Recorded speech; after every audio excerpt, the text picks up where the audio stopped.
The darkness of space suddenly erupted with brilliant flashes of light as 500 massive warships dropped out of hyperspace at the edge of Earth's solar system. The Caltherian Dominion fleet hung in perfect formation, their hulls gleaming like deadly jewels against the star-filled void. Each vessel stretched over 2 kilometers in length, bristling with weapon arrays that could crack planets in half. Fleet Commander Veltar stood on the bridge of his flagship, the Sovereign's Wrath, his reptilian features illuminated by the soft glow of holographic displays. His scaled skin shifted from deep green to satisfied gold as he reviewed the intelligence data floating before him. After 3 years of surveillance, the Caltherian scouts had painted a clear picture of their target. Pathetic, he hissed softly, his forked tongue tasting the recycled air of his command center.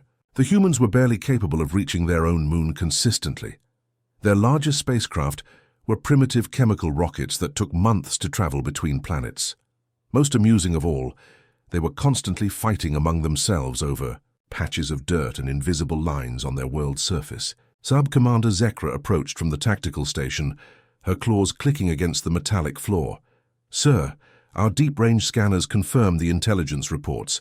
No significant orbital defense platforms, no interplanetary fleet. They have some communication satellites and what appears to be a small research station, but nothing that could threaten even our smallest escort vessels." Veltar's eyes gleamed with predatory satisfaction. In his 2 centuries of military service, he had conquered 47 worlds for the Dominion. This would be the easiest yet. Most species at least attempted to mount some defense, even if futile. The Rigelians had thrown everything they had at the Caltherian fleet, filling space with desperate missiles and energy beams. The Centauri colonies had tried to negotiate, offering tribute and resources. Even the primitive Vorthan clans had managed to bloody a few Caltherian ships before their inevitable defeat. But Earth appeared completely defenseless. "Begin standard invasion protocol," Veltar commanded, settling into his command throne. The chair adapted to his serpentine form, supporting his long tail and adjusting to his preference for cooler temperatures. "Broadcast surrender terms to the primary population centers." The communication array hummed to life, powerful transmitters reaching across the solar system toward the blue-green world that hung like a fragile ornament in the cosmic dark. The message was simple and had been used successfully across dozens of conquered worlds. Surrender now and face integration into the Dominion, or resist and face complete annihilation. Hours passed as the fleet waited. Veltar used the time to study detailed scans of Earth's surface. The planet was remarkably beautiful, he had to admit. Vast oceans of liquid water covered most of its surface, while continents showed a rich variety of climates and geography. The human population centers were scattered across the landmasses, their primitive lights twinkling like bioluminescent organisms in the dark. "Sir, we're receiving a response," announced Communications Officer Thekval from his station. The main view screen flickered to life, revealing the face of a human male. Veltar studied the alien features with clinical interest. The human had dark hair and remarkably calm brown eyes that showed no trace of the terror that usually accompanied first contact with the Caltherian Dominion. His skin was smooth and pale, lacking the protective scales that mark truly evolved species. "I am General Li Hyun, speaking for Earth's Unified Defense Council," the human said in clear, measured tones. His voice carried no tremor of fear, no desperate pleading that Veltar had come to expect from conquered species. "We acknowledge your presence and your demands. However, we request a 72-hour delay to prepare proper accommodations for your arrival." A ripple of confusion passed through the bridge crew. Sub-Commander Zekra's head crest flattened against her skull in bewilderment. "Accommodations," she whispered. Veltar found himself equally puzzled. In his long career, he had never encountered such a response. Most species either launched immediate desperate attacks, fled in terror to the far reaches of their systems, or began broadcasting panicked surrender messages within minutes of first contact.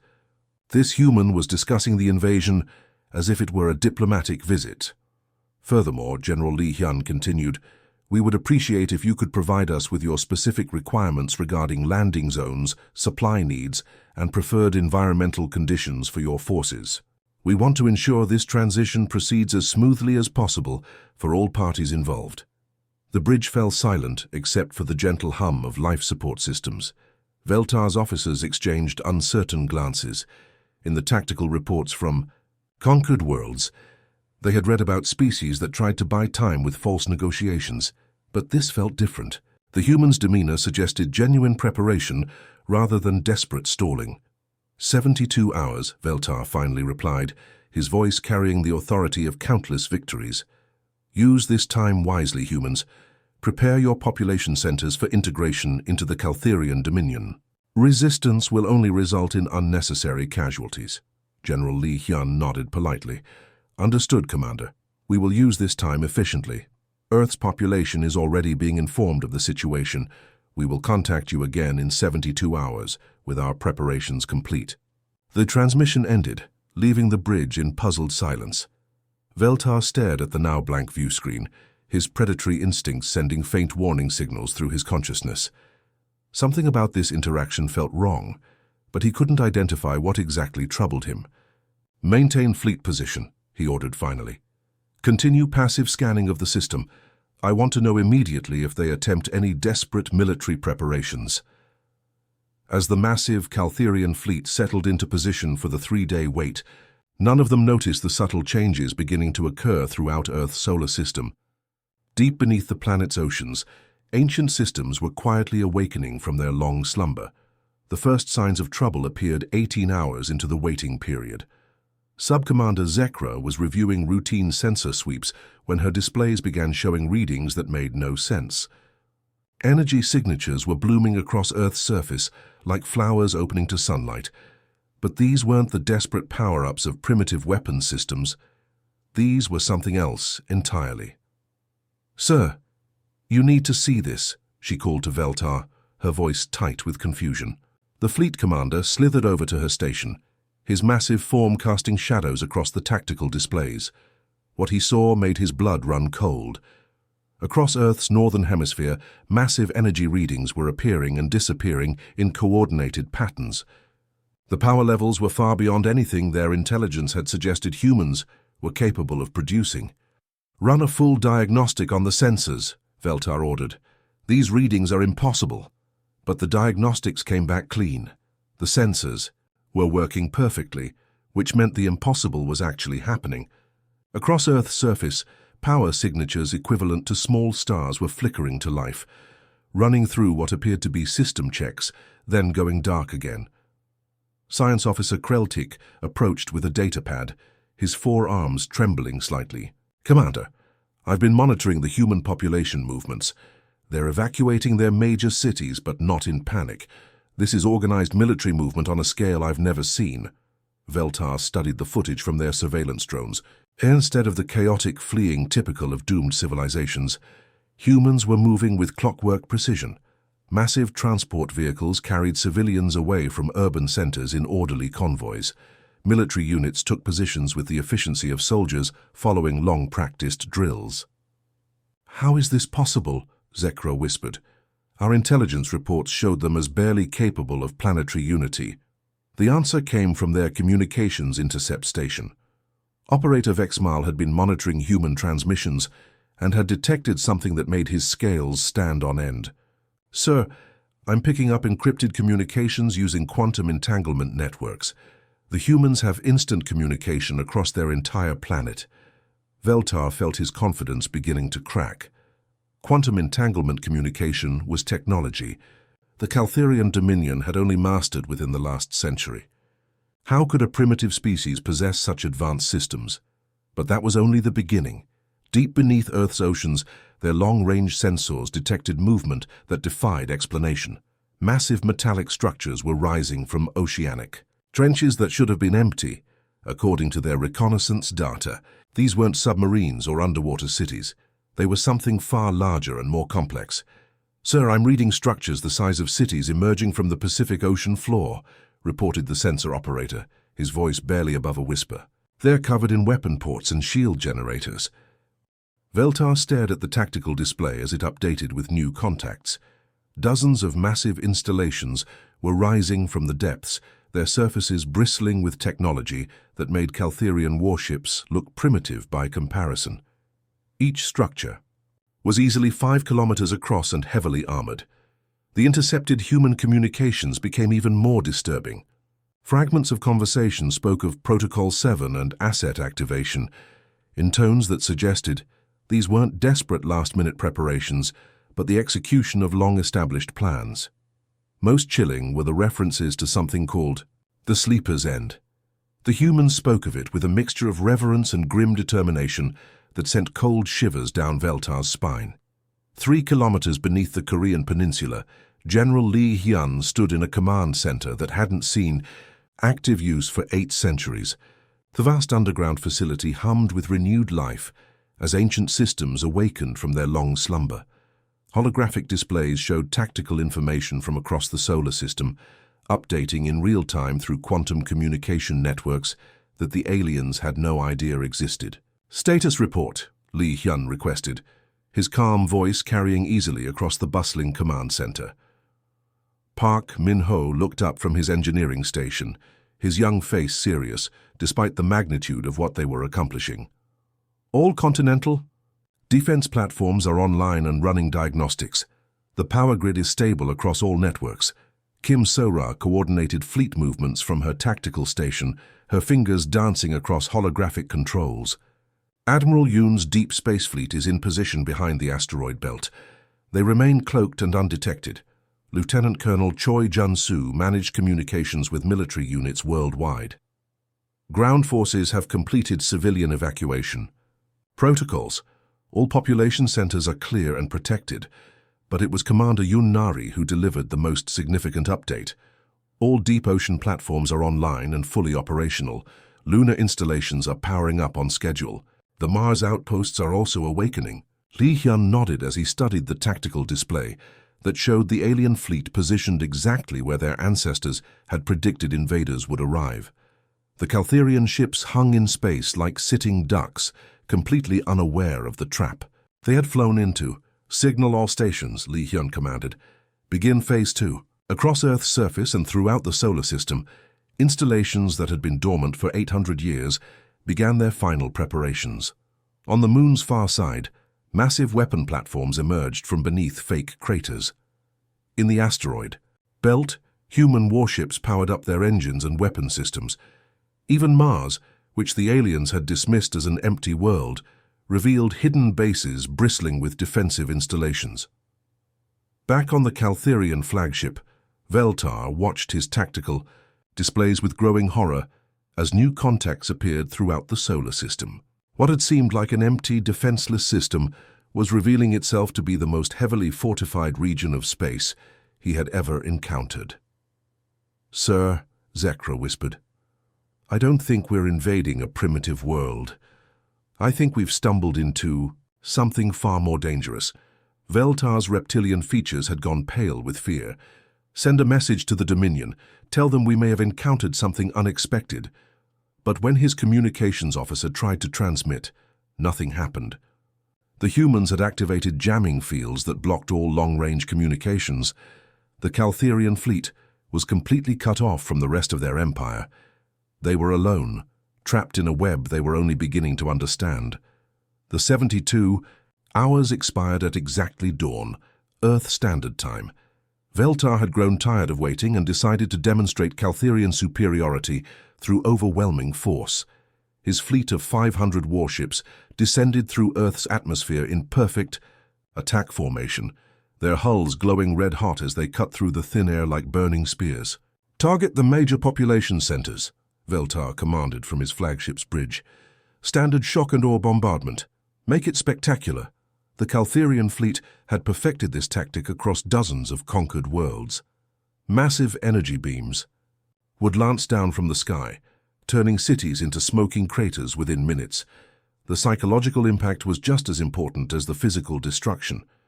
Most species surrendered immediately after witnessing such devastating displays of power.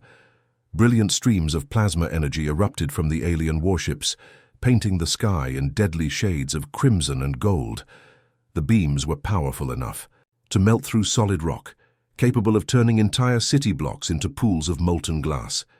Veltar watched the tactical display with satisfaction as hundreds of energy weapons fired simultaneously at targets across Earth's surface.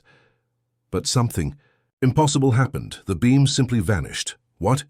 Veltar hissed, his forked tongue flicking out in confusion. Across Earth's major cities, massive structures were rising from the ground like mechanical flowers blooming in reverse. Shield generators the size of office buildings emerged from hidden, underground positions, their crystalline surfaces gleaming in the morning sunlight. The alien energy beams struck these shields and were absorbed completely, not even creating ripples on their surface. "Sir, our weapons are having no effect," reported Tactical Officer Zekra, her voice tight with disbelief. "The energy is being absorbed by some kind of defensive grid." But the shields weren't just blocking the attacks. Underground conduits were channeling the absorbed energy through a network that spanned continents. Ancient charging stations that hadn't been used for centuries suddenly blazed to life as they drank in the alien weapon fire like hungry beasts. "Impossible," Veltar whispered. "No primitive species possesses this technology." That's when Earth showed its true face. The Pacific Ocean erupted as if awakening from a deep sleep. Massive weapon platforms breached the surface, rising from trenches that had hidden them for 800 years. Each platform was the size of a city block, bristling with weapon arrays that made Caltherian technology look like children's toys. Water cascaded from their armored hulls as they locked onto the alien fleet with targeting systems that had been designed by humanity's greatest military minds. Mountains across Earth's continents began to move. What the Caltherian scouts had dismissed as natural rock formations revealed themselves as camouflaged installations. Entire mountainsides slid away like opening doors, exposing weapon batteries and defensive systems that had been waiting patiently for this moment. But the most shocking revelation came from the moon itself. The barren satellite that Caltherian sensors had scanned as lifeless suddenly bristled with emerging defense arrays. Massive railgun installations rose from hidden positions on the lunar surface, their targeting computers already locked onto the alien fleet. The moon hadn't been empty at all. It had been humanity's largest fortress, disguised to look like a dead rock floating in space. In the underground command center beneath Korea, Captain Lee Soo-jin coordinated the response with the cold efficiency of someone who had trained for this moment her entire life. Her fingers danced across holographic controls as she managed defensive systems spanning multiple worlds. "All continental platforms report ready status," she announced. "Lunar batteries are charged and targeting solutions are locked. Admiral Kim Tae-ho's Deep Space Fleet is moving into position." General Lee Hyun stood before the main tactical display, watching as his carefully laid plans unfolded with mechanical precision. He opened a communication channel that would reach every Caltherian ship in the fleet. "Commander Veltar," he said, his voice carrying the weight of 8 centuries of preparation, "I am obligated to inform you that you have made a grave error in judgment." On the alien flagship, Veltar's tactical displays were updating with new contacts appearing throughout the solar system. What had seemed like empty space was revealing hidden fleets. What had appeared to be barren worlds were showing massive defensive installations. His confident invasion was turning into a nightmare. "We are not the species you studied," Lee Hyun continued, his image appearing on every Caltherian view screen. "We are their descendants, the remnants of the Terran military caste. 800 years ago, our people faced a choice between continued conquest and voluntary exile. We chose isolation, but we never forgot our heritage." Behind Lee Hyun, the command center buzzed with activity as officers coordinated the most complex military operation in human history. Lieutenant Park Sung-min managed orbital defense platforms. Major Kim Hae-won controlled the lunar installations. Commander Choi Yeon-soo directed the deep ocean weapon systems. "For 8 centuries we have been waiting," Lee Hyun said, his calm voice contrasting sharply with the chaos erupting across Veltar's fleet displays. "We knew that eventually someone would find our hiding place. Someone would mistake our chosen peace for weakness. Someone would force us to remember who we truly are." The Caltherian fleet found itself surrounded by a web of defensive installations that had been centuries in the making. Every asteroid had been hollowed out and converted into a weapons platform. every seemingly empty region of space concealed cloaked human warships. Even the gas giant Jupiter revealed hidden bases orbiting within its storm systems. "We have been preparing," Li Hyun concluded, "and now you will learn why the galaxy once feared the name of humanity." Veltar watched his tactical display with growing horror as the true scope of humanity's deception became clear. They hadn't stumbled across a primitive world. They had walked into the most elaborate trap ever constructed, a web of deception that had taken centuries to weave. The hunters had become the hunted, and the prey they had sought to devour was revealing itself to be the most dangerous predator in the galaxy. The trap snapped shut like the jaws of a cosmic predator. Across the solar system, space itself seemed to shimmer and bend as hundreds of human warships dropped their cloaking fields simultaneously. They had been there all along, hidden in asteroid fields, lurking behind the gas giants, even disguised as floating debris. The Caltherian fleet, which moments before had felt like conquering wolves, suddenly found themselves surrounded by apex predators. Admiral Kim Tae-ho stood on the bridge of his flagship, the Eternal Vigil, watching the tactical display with the satisfaction of a chess master, executing a perfect endgame. His ship was a masterpiece of military engineering, sleek and deadly as a hunting blade. Its hull was forged from materials that could withstand the heart of a star, and its weapons could crack moons in half. All fleet units report ready status. "Admiral," announced Commander Park Da-eun from her position at the tactical station. Her fingers moved across holographic controls with the precision of a concert pianist, coordinating the movements of over 300 human warships. The encirclement was perfect. Every Caltherian vessel found itself staring down the weapons of multiple human ships. The alien fleet, which had seemed so mighty when it arrived, now looked like a collection of toys surrounded by real weapons of war. On the Caltherian flagship, Veltar's bridge had erupted into chaos. Alarm klaxons wailed as his officers tried to comprehend what was happening. The tactical display showed their fleet completely surrounded by contacts that hadn't existed moments before. "Sir, we're detecting over 300 enemy vessels," reported Subcommander Zekra, her voice cracking with stress. "They've appeared from nowhere. Our sensors never detected them." Veltar stared at the display in growing horror. Each human ship was larger and more heavily armed than his own vessels. Their designs were unlike anything in the Caltherian database, sleek and predatory with weapon arrays that seemed to pulse with barely contained energy. "Sir, they're jamming our long-range communications," called out Communications Officer Thekval. "We can't signal the Dominion for reinforcement." Veltar's blood ran cold. Without communication, no one would know what had happened to his fleet. No rescue would come. No warning would reach Caltherian space about the sleeping giants they had awakened. "It doesn't matter," he replied grimly, his scaled features twisting with despair. "By the time any help could arrive, this will be over." The human response was swift and terrifying in its efficiency. Instead of simply destroying the alien fleet, boarding pods launched from the human warships like swarms of metallic insects. These weren't desperate ramming attacks, but precisely coordinated assault operations. Colonel Yoon Seo-jun led the boarding party that struck the Caltherian flagship. His enhanced body moved through the alien corridors like flowing water, every movement calculated for maximum efficiency. 8 centuries of genetic optimization had turned humans into something beyond what they had once been. His reflexes were faster than a striking snake, his strength could bend steel bars, and his tactical awareness processed information faster than most computers. The Caltherian defenders never had a chance. Their energy weapons fired harmlessly against human armor that had been designed to withstand stellar radiation. Their claws and natural weapons couldn't penetrate combat suits that could survive the vacuum of space. Worst of all, the humans moved with a coordination that spoke of centuries of military training. "Corridor secured," Yoon Seo-jun reported through his comm system as he stepped over the unconscious forms of alien defenders.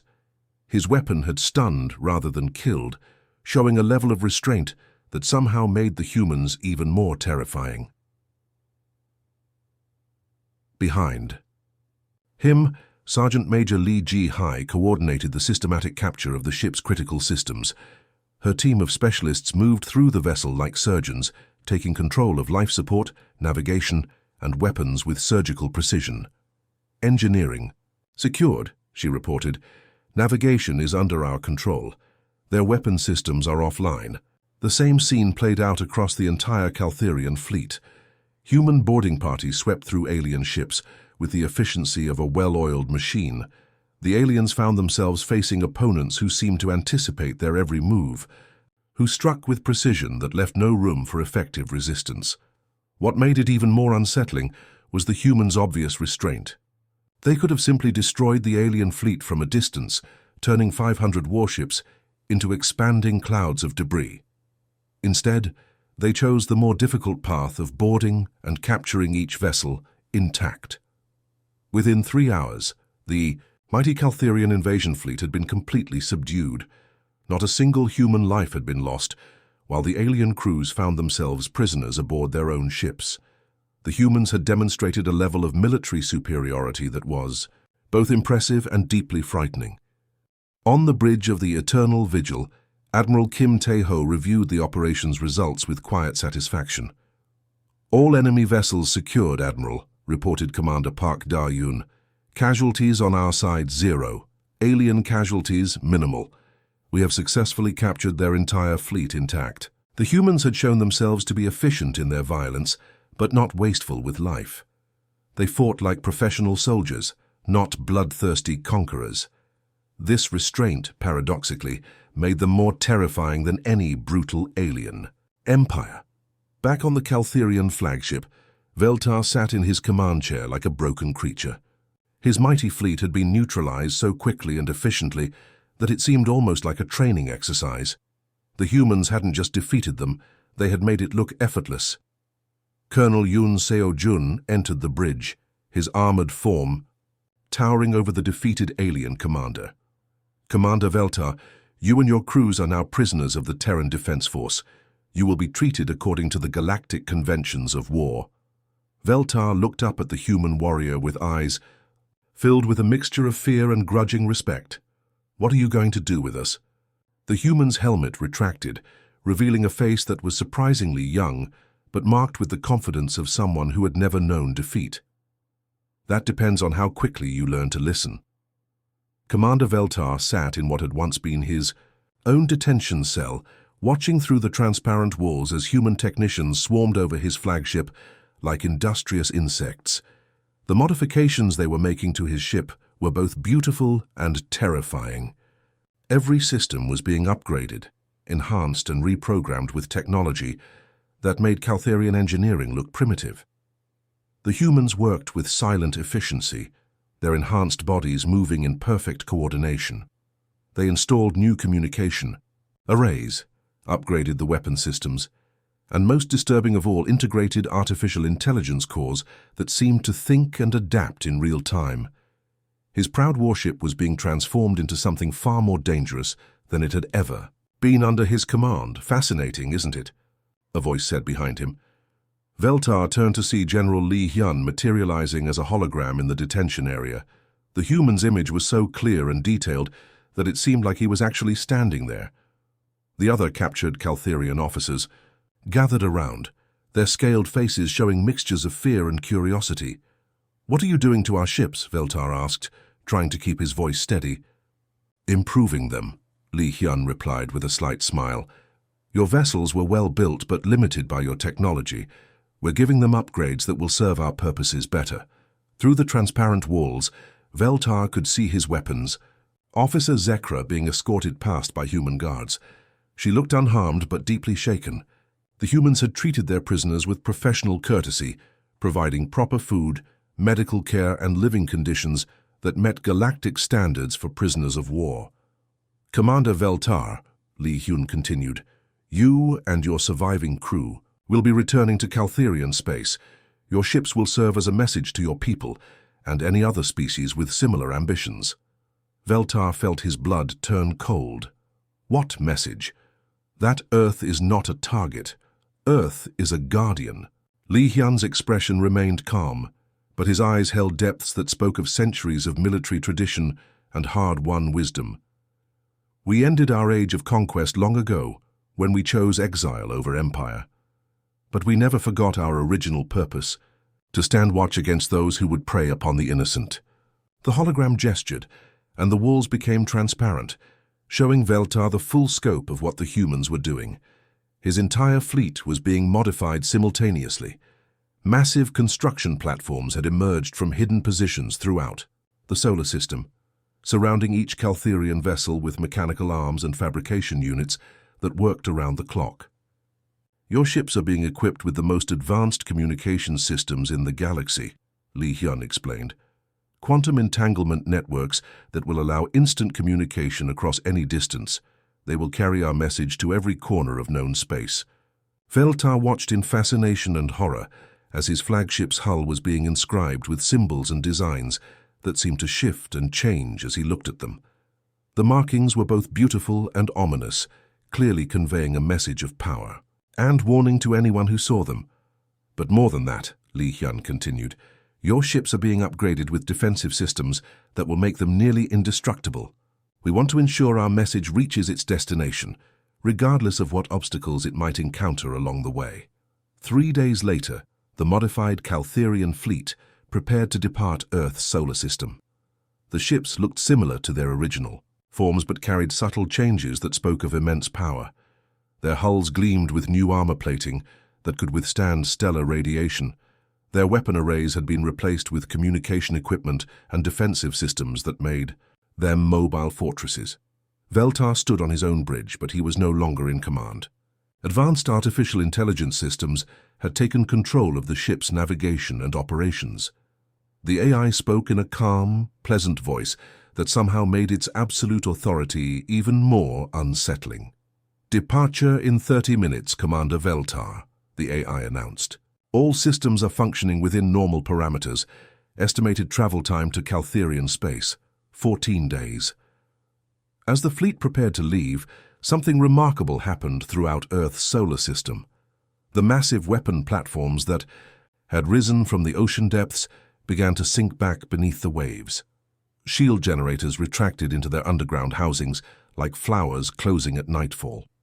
The moon's surface sealed itself once more, hiding the deadly installations that had been revealed during the battle.